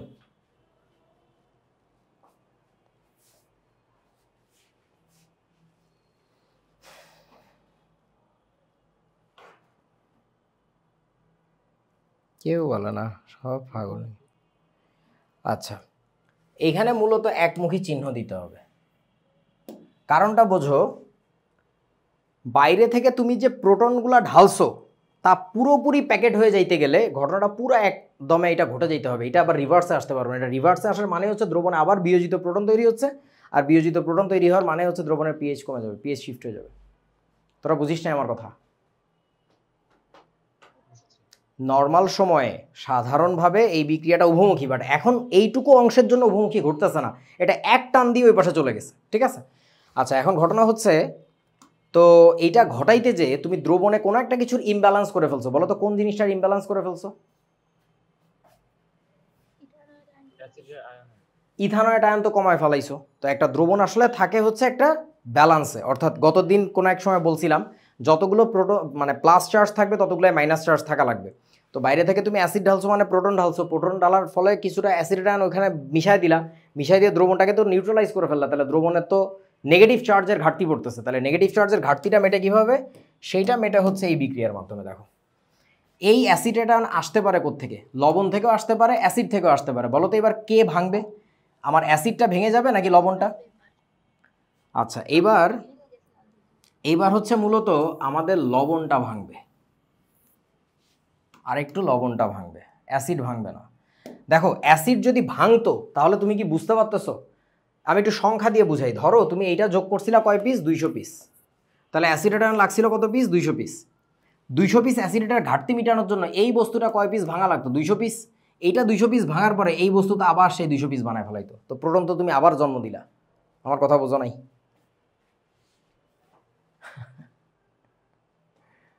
বোঝা না? আমার তো দরকার ছিল দ্রবণে যে আমি বাইরে থেকে প্রোটন ঢালছি সেই প্রোটনটাকে মিটিগেট করা। মিটিগেটের বাংলা কি? প্রশমিত করা, ওটাকে না রাখা সিস্টেমে। তা আমি প্রোটন এক জায়গায় খাওয়ায় ফেলাইলাম, খরচ করে ফেলাইলাম, আবার প্রোটনের জন্ম দিয়ে দিলাম, তাইলে তো হইল না। বোঝো নাই রে বন্ধু? তাহলে এখন ঘটনা হচ্ছে আমার যদি এই লবণটা ভাঙে, লবণ ভাঙার মানে কি দেখেন তো? অ্যাসিডেট আয়নের ঘাটতি পূরণ হয়ে গেল। এই যে অ্যাসিডেট আয়ন যেটা খরচ করে ফেলাইছিল এটা আবার তৈরি হয়ে গেল। সাথে তৈরি হয়েছে কি? Sodium plus. সোডিয়াম প্লাস কি আমার পিএইচ এর মান চেঞ্জ করে? বলো। সোডিয়াম প্লাস তো এই পিএইচ এর মান চেঞ্জ করে না। সো নো প্রবলেম, ডান। আচ্ছা, এখন ঘটনা হচ্ছে এইটুকু গেল। এরপরে চলেন একটু অন্য দিকেও যাই। বাইরে থেকে এতক্ষণ দেখলাম আমরা যদি অ্যাসিড ঢালতাম তাহলে সেইটাকে ম্যানেজ করে কিভাবে, মানে এটা সিম্পলি ম্যানেজিং, যে আমি সামলাবো কেমনে। ওকে, এইবার বলো তো বন্ধু, এবার আমাদের কি দেখা লাগবে? বহিরাগত কি? বেইজের প্রভাব। হ্যাঁ, বহিরাগত বেইজ। বাইরে থেকে যদি আমি ক্ষার ঢেলে দিই তাহলে সেইটার প্রভাব কেমনে মিটিগেট করে। ক্ষার ঢালার মানে কি বলো তো? বাইরে থেকে তুমি কি ঢালছো? OH minus. এখন OH মাইনাস যদি ঢালো তাহলে ওকে রিসিভ করার জন্য আমি কি আবার অ্যানায়ন পাঠাবো? আগের মতো অ্যানায়ন পাঠাবো? বলেন। আমার তো ক্যাটায়ন পাঠাইতে হবে। এখন কোন ক্যাটায়ন যাবে ভাবো? ক্যাটায়ন তো সিস্টেমে দুইটা, Na প্লাস আর H প্লাস। কোনটা যাবে? কেন Na প্লাস যাওয়ার কথা না? সোডিয়াম বেশি সক্রিয় না? কি বিপদ বলো তো? ভাবো ভাবো ভাবো। এইটা খুব গুরুত্বপূর্ণ একটা কথা। যদি এখানে সোডিয়াম প্লাসই যাইতো তাহলে ওখানে আবার তৈরি হতো সোডিয়াম হাইড্রোক্সাইড, যেটা আরও সবল ক্ষার। কোন ক্ষার ঢালছো তা তো জানি না, তবে ডেঞ্জারাস একটা সবল ক্ষার বানায় ফেলাচ্ছ। সো বোঝা যাচ্ছে কমন সেন্স দিয়ে এখানে আসলে এটা যাবে না। তারপরে শোনো, এটার আসল যুক্তি আসলে এটা না, এটার আসল যুক্তি পরে বলবো না। মোট কথা বুঝতে পারতেছো? এখানে কি যাবে আসলে? H প্লাস যাবে। তো এখন এটা যাওয়ার ফলে কি তৈরি হবে সবাই বুঝতে পারতেছি, পানি তৈরি হবে। আমার প্রশ্ন হচ্ছে এখানে কি একমুখী চিহ্ন দিব নাকি উভমুখী চিহ্ন? বলো।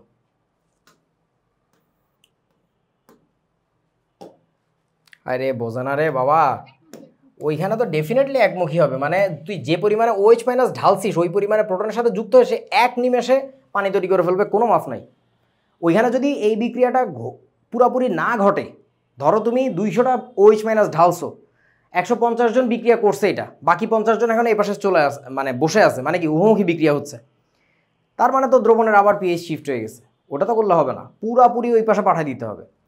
আচ্ছা, এখন ঘটনা হচ্ছে এইটা করতে যে তুমি দ্রবণে কিসের ঘাটতি ফালাই দিছো বলো তো? H প্লাস আয়নের ঘাটতি ফালাই দিছো। তাহলে H প্লাস আয়নের ঘাটতিটা মিটবে কিভাবে বলেন? কোন বিক্রিয়া সামনে যাবে? 1 নাম্বার নাকি 2 নাম্বার? এখন 1 নাম্বার বিক্রিয়াটা সামনের দিকে যেতে হবে। কেন বুঝছো না? H প্লাস বানাইতে গেলে আর কোনো উপায় নেই। এখন ভাবতেই পারো যে 1 নাম্বার কেমনে সামনে যায়। 1 নাম্বার সামনে যাবে না কেমনে?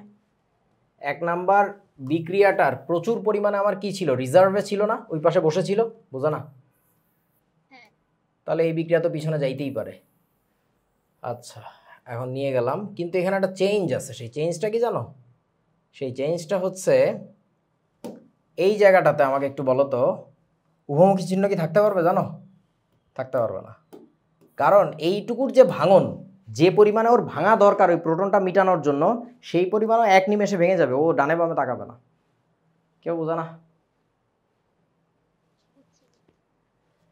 আচ্ছা, এখন আমাকে একটু বলো, এইটুকু হচ্ছে তোমাদের বইতে লেখা থাকে। এর বাইরে আরও কিছু কথা আছে, সেই কথায় যাওয়ার আগে আবার একটু অন্যদিকে যাই। সেটা হচ্ছে একটা বিশেষ বিষয় একটু বুঝায় আসি। সেটা হলো কেন আসলে এইখানে এই যে এই বিক্রিয়াটাতে আমাদের OH মাইনাস যখন অ্যাড করছিলাম, তাহলে ওখানে কি হইতে পারতো? OH মাইনাসের সাথে সোডিয়াম প্লাস যুক্ত হইতে পারতো, আবার OH মাইনাসের সাথে H প্লাস যুক্ত হইতে পারতো। এই দুইটার মধ্যে কেন নিচেরটা ঘটলো, কেন উপরেরটা ঘটলো না, সেই ব্যাখ্যাটা একটু দিয়ে আসি। এটা তোমাদের পরীক্ষার জন্য লাগবে না, পরীক্ষার জন্য যা লাগবে আমি পড়ায় ফেলাইছি, নতুন একটা জিনিস শিখাচ্ছি। সেটা হচ্ছে দেখো এই বিক্রিয়াটার ফলে এখানে তৈরি হবে পানি আর এখানে তৈরি হবে sodium hydroxide. In both cases যেটা হচ্ছে ক্যাটায়ন চার্জ নিরপেক্ষ হচ্ছে, এটা কি টের পাচ্ছ? ক্যাটায়ন তার চার্জ হারাচ্ছে। এই ঘটনাটাকে আমরা বলি হচ্ছে, আমরা বলি মানে এটা আমি বলি আর কি, ইন্ডিয়ান বইতে পড়ায়, আমি ইন্ডিয়ান বই থেকে শিখি নাই, মানে এই আইডিয়া আমি ক্লাসে এমনি আগে আলোচনা করতাম, পরে দেখলাম যে একদিন এই তো ইন্ডিয়ান বইতে আছে, কি বিপদ। এটাকে বলে ডিসচার্জিং। ডিসচার্জিং কেন বলতেছি বুঝছো? চার্জ চার্জ নিরপেক্ষ হচ্ছে, চার্জ হারায় ফেলতেছে, চার্জ নাই। এখন ডিসচার্জিং এর ক্ষেত্রে কে বেশি অ্যাক্টিভ আমাকে একটু বলেন তো, Na প্লাস নাকি H প্লাস? সোডিয়াম কি চায়? ইলেকট্রন দান করে সোডিয়াম প্লাসে পরিণত হইতে চায়। আবার হাইড্রোজেনও কি চায়? হাইড্রোজেন ইলেকট্রন দান করে H প্লাসে পরিণত হইতে চায় না? আমাকে একটু বলো কোনটার এই টেন্ডেন্সিটা বেশি? সোডিয়ামের ইলেকট্রন দান করার টেন্ডেন্সি বেশি নাকি হাইড্রোজেনের? বলেন। সোডিয়াম যদি কম্পেয়ার করি তাহলে হাইড্রোজেনের এই টেন্ডেন্সিটা সোডিয়ামের চেয়ে অনেক কম।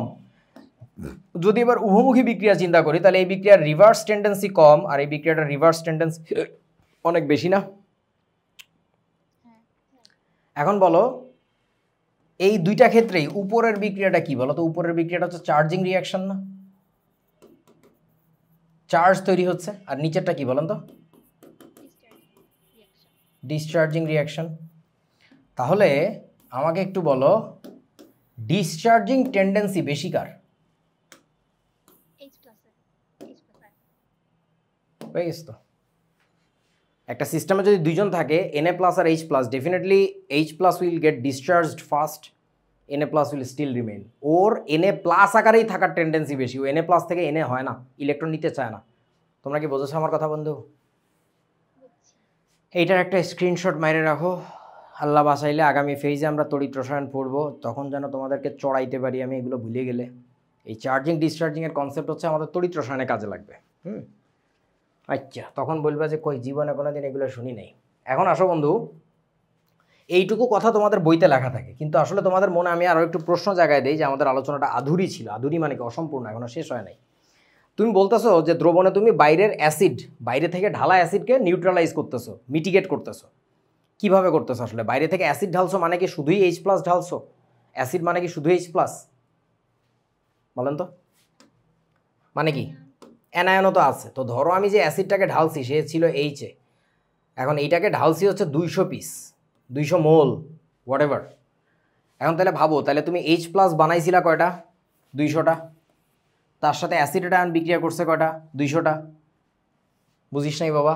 তাহলে 200টা অ্যাসিডেট আয়নের ঘাটতি পড়ছিল।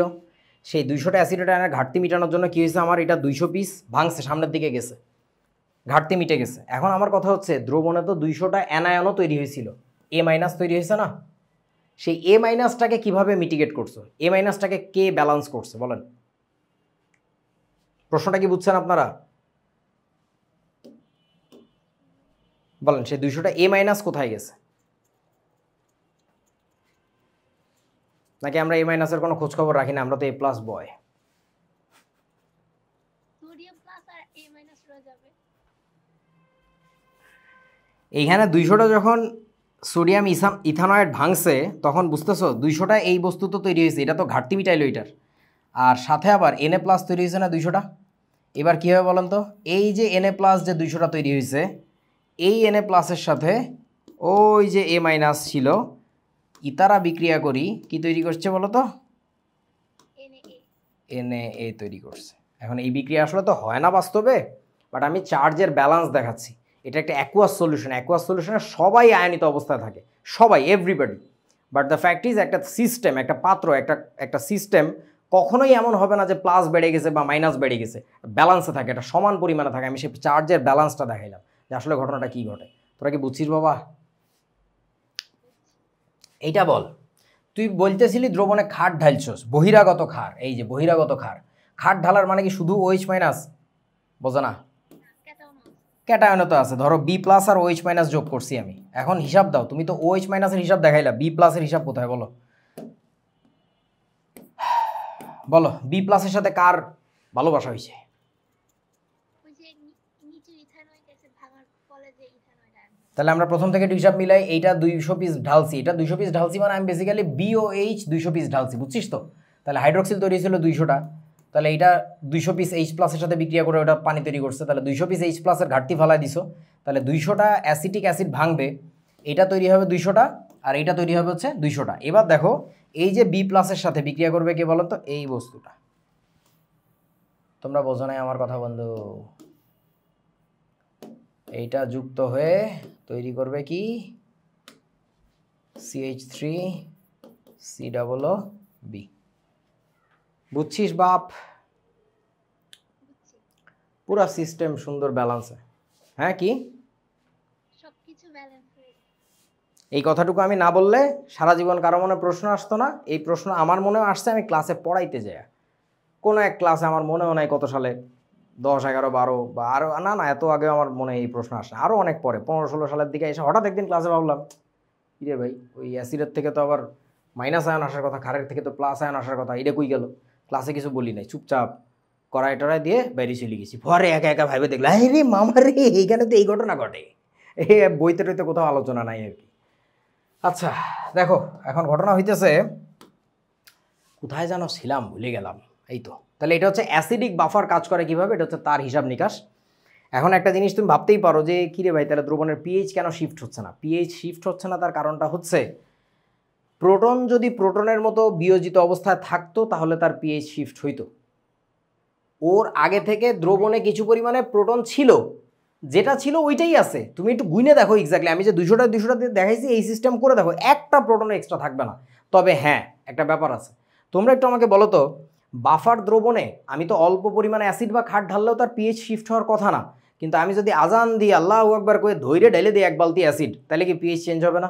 অবশ্যই হবে।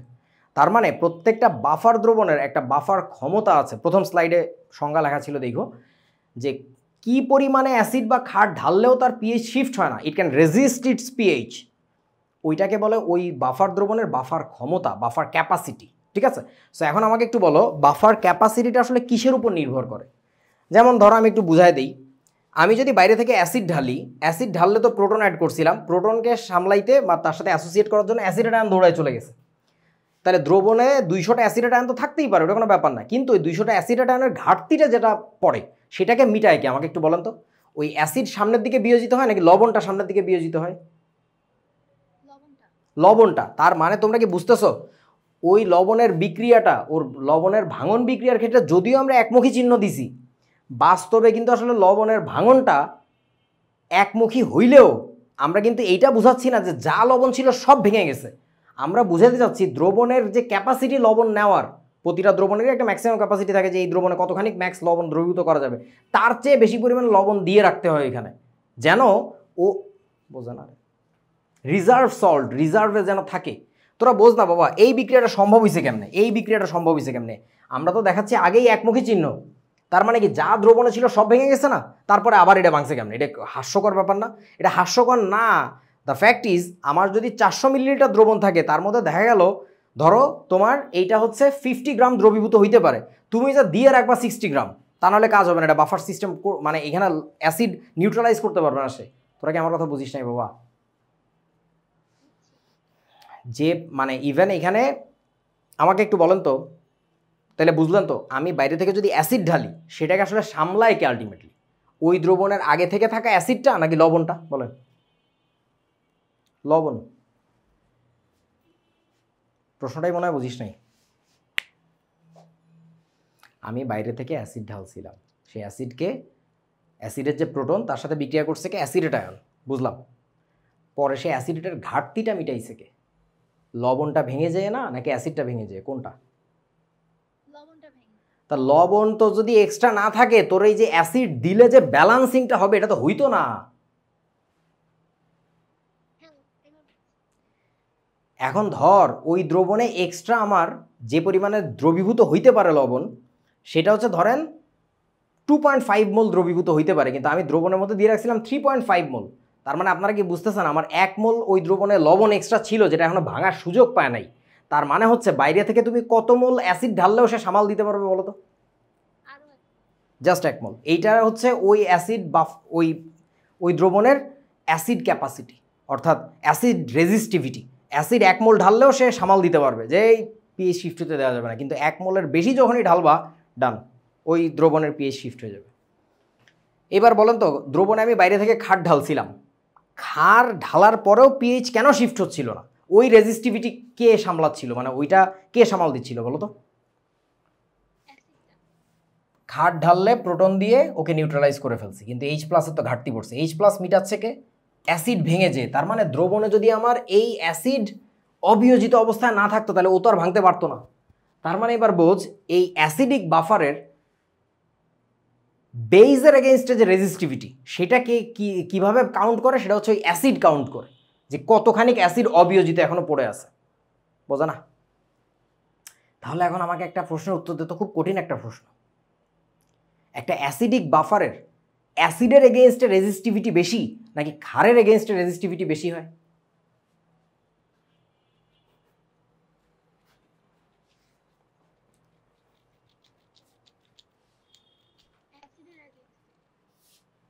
নাকি ক্ষারের এগেইনস্টে?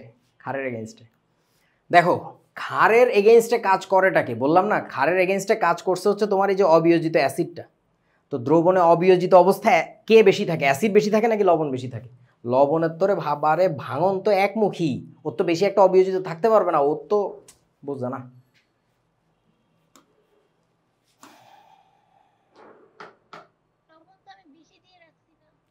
ও বাবু আমি তো ওইটাও বেশি দিছি, আমি তো প্রথমে বললাম বাফার দ্রবণ বানাইতেই হয় ওর যা ক্যাপাসিটি, অ্যাসিড লবণ দুইটাই বেশি দিতে হয়, কিন্তু কোনটা বেশি আকারে রিজার্ভ হয়ে আছে আমার?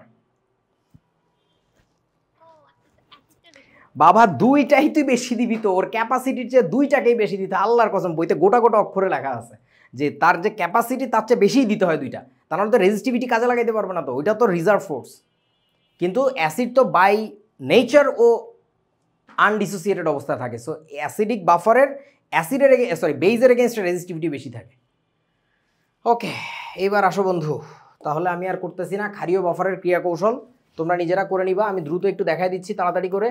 অ্যামোনিয়াম হাইড্রোক্সাইড ছিল ধরো, তার ভাঙন উভমুখী হবে কারণ দুর্বল ক্ষার, তাহলে অ্যামোনিয়াম আয়ন যোগ হচ্ছে হাইড্রোক্সিল আয়ন, আর হচ্ছে অ্যামোনিয়াম ক্লোরাইড NH4Cl, এইটার বিয়োজনটা একমুখী লিখবো, NH4+ যোগ হচ্ছে Cl-। তারপরে আমি নকশা করতে পারি, এটা আসছে হচ্ছে বেস থেকে, এটা আসছে হচ্ছে সল্ট থেকে। এবার আমরা কি করব, অ্যাসিড রেজিস্টিভিটি,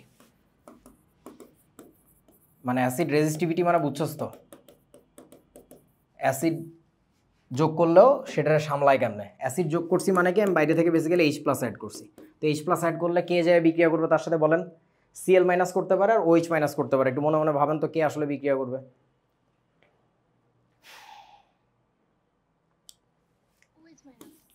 বাবুরে যদি Cl- করতো তাহলে HCl বানায় ফেলাইতো, পানি বানাবে, পানি একদম নর্মাল জিনিস, পানি হইলো। এখন তাহলে দ্রবণ থেকে কারে খায় ফেলাইছো? OH-কে। তাহলে OH-টাকে মিটিগেট করার জন্য আবার ঠিকমতো আগের জায়গায় নিয়ে যাওয়ার জন্য কোন বিক্রিয়া হবে, 1 নাম্বার নাকি 2 নাম্বার বলেন? 1 নাম্বার বিক্রিয়া একটু সামনের দিকে যাবে, তাহলে অ্যামোনিয়াম হাইড্রোক্সাইড ভেঙে গেল। এটা ভাঙন কি একমুখী দিব নাকি উভমুখী দিব বলো? একমুখী। হ্যাঁ একমুখী হয়ে গেল, শেষ। এইটুকু লিখলেই তুমি নাম্বার পাবা। তারপরে বাবা বলো এবার আমরা কি দেখব, বেইজ রেজিস্টিভিটি দেখব, ক্ষারের এগেইনস্টে সে কেমনে কাজ করে। ক্ষার যখন যোগ করব তার মানে কি যোগ করছি, OH-। এখন বলো OH- এর সাথে কে বিক্রিয়া করবে? দ্রবণে ক্যাটায়ন আছেই তো একটা, অ্যামোনিয়াম আয়ন। এখন এটা কোত্থেকে আসছে ভাই জানি না, সল্ট থেকে আসতে পারে, বেস থেকে আসতে পারে, কেউ কইতে পারবে না এটা কোত্থেকে আসছে। এটা বানায় ফেলাইছে কি, অবিয়োজিত অ্যামোনিয়াম হাইড্রোক্সাইড, ঠিক আছে? তাহলে পিএইচ শিফট হইলো না। এখন এটা করতে যায় দ্রবণের কি খায়া ফেলাইছো তুমি, অ্যামোনিয়াম আয়ন খায়া ফেলাইছো, তাহলে অ্যামোনিয়াম আয়ন তৈরি হবে কোত্থেকে বলেন? অ্যামোনিয়াম হাইড্রোক্সাইড ভাঙবে নাকি অ্যামোনিয়াম ক্লোরাইড ভাঙবে? অ্যামোনিয়াম হাইড্রোক্সাইড ভাঙলে তো আবার সে হাইড্রোক্সিল বানায় ফেলাইতো, এটা হবে না। তাহলে অ্যামোনিয়াম ক্লোরাইড আমাদের ভেঙে ফেলতেছি, এটা ভাঙলে অ্যামোনিয়াম আয়ন যোগ হচ্ছে ক্লোরাইড আয়ন, শেষ। আচ্ছা এবার যদি আমার মতো করে ভাবো যে ভাই অ্যাসিড ঢালছিলি মানে তো শুধু H+ ঢালস নাই, তুই তো HA ঢালছিলি, তাহলে H+ এর হিসাব তো পাইলাম, A- কই গেল? A- যেটা তৈরি হয়েছে ওই A- এর সাথে কার বিক্রি হবে এবার বলেন? অ্যামোনিয়াম প্লাস, তাহলে তৈরি হলো NH4A। এইটুকু না লিখলেও সমস্যা নেই, কোনো বইতে আলোচনা নাই। তারপরে এখানে তুমি কি করছো, এইটারে খায়া ফেলাইছিলে, এটার অভাব পূরণ করলে এইখানে, তাহলে Cl- এর সাথে এবার কার বিক্রিয়া হবে? তুমি এখানে BOH ঢালছিলা, তাহলে এখানে যে B+ ছিল তার সাথে Cl- এর বিক্রিয়া হয়ে BCl তৈরি করবে। That's it. BCl Bangladesh Chhatra League, কি একটা বিপদ। বুঝতে পারছি সবাই, সবাই তো কথা বলবে না, যাই হোক হইল। তারপরে কি আছে, ক্ষারীয় বাফার দ্রবণের ক্রিয়া কৌশল, দুইটা কথা মনে করাই দেই, জাস্ট লাস্ট, আজকে আর আলোচনা নাই, শুধু আগামী ক্লাসের একটা প্রস্তুতি। সেটা হচ্ছে দেখো, এটার কথা তো বলছি, পিএইচ বাইর করার সময় ওই সিস্টেমে যেটা বিয়োজিত হয়ে থাকে শুধু সেইটার ঘনমাত্রা বসাইতে হয়।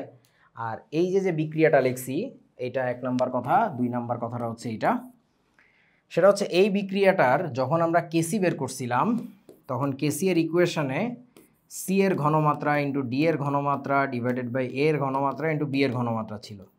এই সময় আমরা এই ঘনমাত্রাগুলো যে বসাইছিলাম সেটা কোন অবস্থার যেন? আচ্ছা, এটা 1 নাম্বার কথা হচ্ছে ভাই, সাম্যাবস্থার ঘনমাত্রা বসাইতে হবে। 2 নাম্বার কথা ছিল যেটা, মনে পড়ে কিনা দেখো, এই ঘনমাত্রাগুলো বসাইতে হয় কি জানো, ইরেসপেক্টিভ অফ, মনে নাই? এত সুন্দর সুন্দর কথা আমি এতবার করে বলি, তোরা তাও ভুলে যাস। আসলে কথার সৌন্দর্য ভুলে গেছে।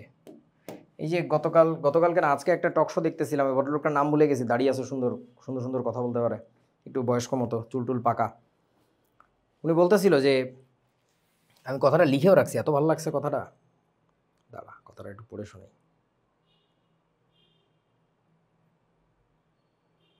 কুশাসনে ভাষাও ক্ষতিগ্রস্ত হয়, কথাটা মারাত্মক পাওয়ারফুল একটা কথা।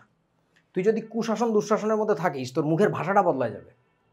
তো আগে খেয়াল করতাম এই যে সুন্দর সুন্দর বলা কথা, বা আমি নিজে যখন ছাত্র ছিলাম আমাদের স্যারদের মুখের থেকে নিয়ে কথা আমরা এক্স্যাক্ট ওয়ার্ড বাই ওয়ার্ড ওইটা মনে রাখতাম যে কথাটা খুব সুন্দর, কথার একটা মাধুর্য আছে। এখনকার তুই যত সুন্দর করে কথা বল, ও মনে রাখবে না, ও মনে রাখবে মেম। তো ইরেসপেক্টিভ অফ সোর্স কথাটা বলি না, বারবার করে ক্লাসে এমফাসাইজ করছিলাম, ইরেসপেক্টিভ অফ সোর্স এই ডেটাটা বসাইতে হয়। কোথা থেকে আসছে এটা ব্যাপার না। আরে ভাই, H+ আয়নের ইয়াটাতে নাই, দেখ আমি জানি তোরা মনে রাখতে পারবি না, এই জন্য অঙ্কের স্ক্রিনশট নিয়ে আসছি। এই অঙ্ক মনে পড়ে? ইথানল আর ইথানোয়িক অ্যাসিডের মধ্যে বিক্রিয়ার সাম্য ধ্রুবকের মান 4, যখন 3 গ্রাম মোল ইথানল আর 1 মোল ইথানোয়িক অ্যাসিড এবং 36 গ্রাম পানি দ্রবণে যুক্ত করে বিক্রিয়াকে সাম্যাবস্থা আনা হয়, তখন কি পরিমাণে এস্টার থাকে? তখন আমরা কি করছিলাম, 1 মোল ইথানোয়িক অ্যাসিড, 3 মোল ইথানল, 0 মোল এস্টার। আর পানির নিচে কেন 2 লিখছিলাম? কারণ পানি আগে থেকেই পাত্রের মধ্যে ছিল। এখন এই পানিটা কি বিক্রিয়ার ফলে তৈরি হয়েছে বলেন তো? এটা তো বিক্রিয়ার ফলে তৈরি হয় না, এটা তো আসমান থেকে পড়ছে, কোত্থেকে আসছে আমরা জানি না। বিক্রিয়ার ফলে কি পরিমাণে পানি তৈরি হয়েছে বলো তো? এক্স পরিমাণে পানি তৈরি হয়েছে না? তাহলে এই যে কেসি এর যে ইকুয়েশন, সেইখানে আমাদের যে পানির ঘনমাত্রাটা লেখার কথা, সেই পানির ঘনমাত্রাকে আমরা শুধুই এক্স ব্যবহার করছিলাম। একটু তাকায় দেখেন তো, এখানে আমরা কেন 2+x ইউজ করছিলাম? Because in the equation of KC the data that you are suppose to put was irrespective of source. কোত্থেকে আসছে? আরে ভাই জানি না দুত্তরি কোত্থেকে আসছে, ওই সিস্টেমে কতখানি পানি আছে দেখ, 2+x, তাহলে বসা 2+x। কেউ বোঝে না আমার কথা? এই কথাটা ওই সময় বারবার করে বলছিলাম, উৎস নির্বিশেষে। তোমাদের এখনো মনে পড়তেছে না এই শব্দটা, ইরেসপেক্টিভ অফ সোর্স? আল্লাহ, কি কুশাসনের ভিতরে ছিলাম আমরা। এই অঙ্কটা মনে পড়ে, দেখেন তো। ছোট হয়ে গেছে বেশি, দেখা যাচ্ছে? দেখা যাচ্ছে না মনে হয়। আচ্ছা না থাক, আপনাদের এত কষ্ট করার কি দরকার। হেই বেটা, আচ্ছা না এত কষ্ট করাবো না আমি বাচ্চাদেরকে। এই যে দেখেন, 2 লিটার আয়তন বিশিষ্ট একটা পাত্রে কার্বন ডাইঅক্সাইড পানি মুক্ত ছিল। প্রাথমিক অবস্থায় বিক্রিয়ার পাত্রে 5 mole carbon dioxide, 6 mole hydrogen, 1 mole carbon monoxide আর 1 মোল পানি ছিল। বিক্রিয়ার পাত্রে আগে থেকেই এই যে পানি আর কার্বন মনোক্সাইড ছিল। তো তুমি পরে যখন ইকুয়েশনে বসাইতে গেছিলা, তখন তুমি কি বসাইছিলা? বিক্রিয়ার ফলে উৎপন্ন হওয়া শুধু এক্স নাকি 1+x, কোনটা?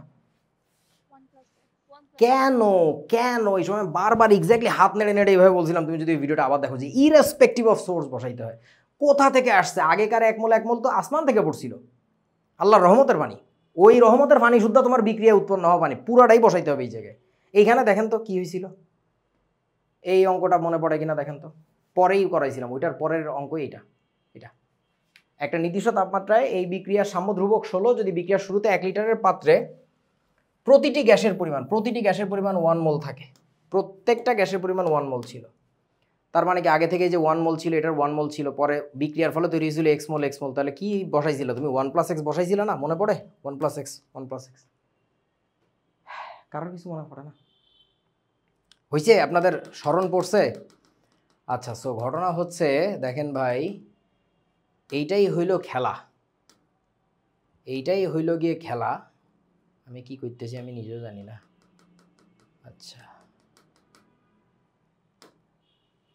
এই যে সো এই কথাটা খেয়াল রেখো যে কোনো একটা বিক্রিয়ার কেপি বা কেসি বের করার সময় যে ডেটাগুলো বসাইতে হয় সেগুলো 1 নম্বর কথা সাম্যাবস্থার ঘনমাত্রা বসাইতে হয়। 2 নম্বর কথা হচ্ছে ওই বস্তুর ঘনমাত্রা ওই সিস্টেমে যত জায়গা থেকে আসা সম্ভব, ওই সিস্টেমে যতগুলো এক্সিস্ট করতেছে সব নিয়ে ওইখানে বসাই দিতে হয়, সব নিয়ে এখানে বসাই দিতে হয়, সব নিয়ে এখানে। বুঝছেন কি? বুঝছেন? মাথায় বসছে? দেখেন ভাই, পরের ক্লাস হয়তো আরও 2 দিন পরে হবে, তখন যদি আবার এটা মনে করাইতে তাহলে বিপদ আছে।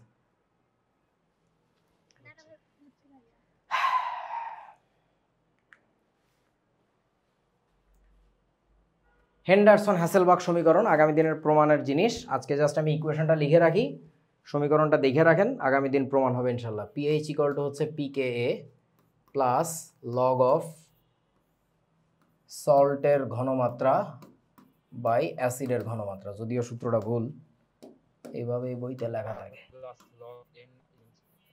তোমার দাদার মাথা ছিল, তুমি একটা বিশ্ব বলদ, তোমার মধ্যে শহীদুল আর হামিমের এত মিল, কি আর বলবো। ওই জিনিসগুলা কি ওদের এখনো শেখার বয়স হয়েছে? তুই এটা বলবি কেন? আগে প্রমাণ কি আমি তোরে প্রথম দিনে দেখাই দিছিলাম? প্লাস লগ ই এটা দেখাইছিলাম? তাহলে তুই কেন এদের সামনে বলতেছিস? ওদের মাথা খারাপ হয়ে যাবে না?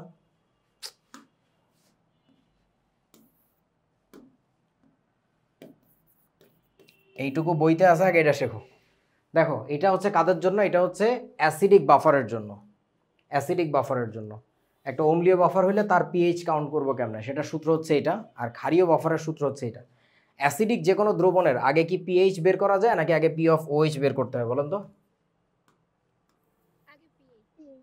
এই যে। আর ক্ষারীয় বাফার বাদ দাও, ক্ষারীয় দ্রবণ হইলে আগে কি বের করে? P of OH. এই যে পি অফ ওএইচ, বুঝেছো? সো এই সূত্র দেখে ভয় পাওয়ার কিছু নাই, সূত্রের প্রমাণ আগামী দিন দেখাবো। তবে সূত্রটা আসলে চেহারাটা এরকম না, এটা বইতে লেখা থাকে, দেখাবো না, সমস্যা নেই। এটাও ঠিক আছে, এটাও ভুল না, মানে একটা সার্টেন কেসে এটা ঠিক আছে, সব ক্ষেত্রে না আর কি। ওকে, ঠিক আছে, আজকের ক্লাস এই পর্যন্তই। তোমাদের আগামী ক্লাস হওয়ার কথা হচ্ছে 11 তারিখে, ঠিক 2 দিন পরে ইনশাল্লাহ। টাটা, গেল। পড়ো, হেন্ডারসন হ্যাসেলবাগ সূত্রের প্রমাণও কিন্তু পরীক্ষায় আসে। কিভাবে আসে জানো? উদ্দীপকের দ্রবণ দুটিকে মিশ্রিত করলে সেই দ্রবণের পিএইচ নির্ণয়ের কৌশল দেখাও। মানে সিম্পল কথা, উদ্দীপকের দ্রবণ দুইটার মধ্যে একটা থাকবে ধরো ইথানোয়িক অ্যাসিড আর একটার মধ্যে সোডিয়াম ইথানয়েড, এই দুটাকে মিশালে তারা বাফার দ্রবণ হবে। তার মানে ওই দ্রবণের পিএইচ নির্ণয়ের কৌশল কি? পিএইচ নির্ণয়ের কৌশল সিম্পলি হেন্ডারসন হ্যাসেলবাগ ইকুয়েশন। সো ইকুয়েশনের প্রমাণ দেখাতে হবে আর কি, ঠিক আছে? ওকে, আর কারো কোনো প্রশ্ন আছে? নাই? টাটা, আল্লাহ হাফেজ। ওকে।